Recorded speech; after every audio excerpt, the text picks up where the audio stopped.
నా పేరు రాజేశ్వరి. రాజేశ్వరి గారు రెండోది చెప్పండి. ఏంటంటే నిన్నాగా మొన్నా కాదండి, ఇప్పుడు 15 సంవత్సరాల నుంచి చేస్తున్నాం.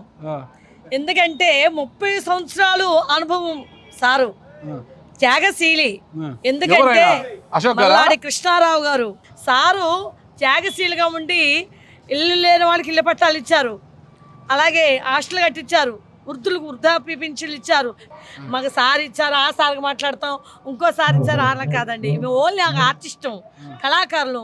సార్ చేసిన అనుభవంశాలి, అనుభవికుడు. ఇప్పుడు బాగుంటే కదా మనం ఇచ్చేది. ఇప్పుడు యానం బాగుండాలన్నా, అభివృద్ధి చెందాలన్నా ఆ మాటలన్నీ మేము చెప్తామండి. ఓన్లీ ఆర్టిస్టం, ఆ సార్ ఈ సార్ అని కాదు, అందరూ ఒకటే సార్ మాకు. అమ్మా మీరు చెప్పండి అమ్మా, ఏంటి పరిస్థితి యానంలో? అందరూ బాగుండాలి, అందులో నేనుండాలని కోరుకునే ఆయన మన మల్లాడి కృష్ణారావు గారు.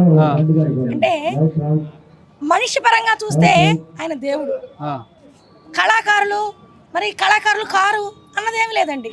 ప్రజలందరినీ కూడా చక్కగా అంటే నీ భేదం లేకుండా చూసుకునే వ్యక్తి మన మల్లాడి కృష్ణారావు గారు. ఓకే ఓకే అమ్మా మీరు చెప్పండి, మీ పేరేంటమ్మా? గౌతమి. చెప్పండి గౌతమి గారు, మల్లాడి కృష్ణారావు గారు బెటరా, అశోక్ బెటరా అంటే ఏమని చెప్తారు? మల్లాడి కృష్ణారావు గారే బెటర్ అండి. ఎందుకు? మాకు అలాగనిపించింది సార్. యానంలో ఈ నెల 9న ఎన్నికలు జరగబోతున్నాయి. అవును. ఓకే, పాండిచ్చేరి కేంద్రపాలిత ప్రాంతానికి. అందులో భాగంగా ప్రధానంగా డిఎంకే, టీవీకే ఇన్ని పార్టీలు ఉన్నా కూడా ఫైట్ మాత్రం ఈడ యుద్ధం మాత్రం మల్లాడి కృష్ణారావు వర్సెస్ గొల్లపల్లి శ్రీనివాస్ అశోక్ మధ్య అంటున్నారు అనమాట. మరి ఏంటి ఈ పోరులో ఎవరు బయటపడే అవకాశం ఉందంటారు? అంటే అండి దీనికి ఒక రీజన్ ఉంది. అతను వచ్చినప్పుడు చదువుకుని ఇండిపెండెంట్గా నిలబెట్టి మేమందరం కూడా అంటే అభివృద్ధి చేసిన పక్కన పెట్టి మల్లాడి కృష్ణారావు గారిని పక్కన పెట్టి, ఆయన లేరు కదా బరిలో అప్పుడు లేరు, రంగస్వామి గారు నిలబెట్టారని చెప్పి మేము ఆయన పక్కన పెట్టి ఆయన మాట వినకుండా, అభివృద్ధి చేసిన ఆయన మాట వినకుండా పక్కన పెట్టి అశోకుని నెత్తి మీద పెట్టుకుని గెలిపించి చేసిన.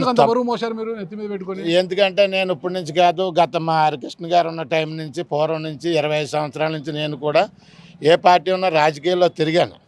అది కూడా చాలా గట్టిగా తిరిగాను. నెట్వర్క్ అవ్వచ్చు, నా ప్రజలు అవ్వచ్చు, అలాగే నా కార్మికులు అవ్వచ్చు, అలాగే నా సోదరులు అందరూ కూడా ఉన్నారు.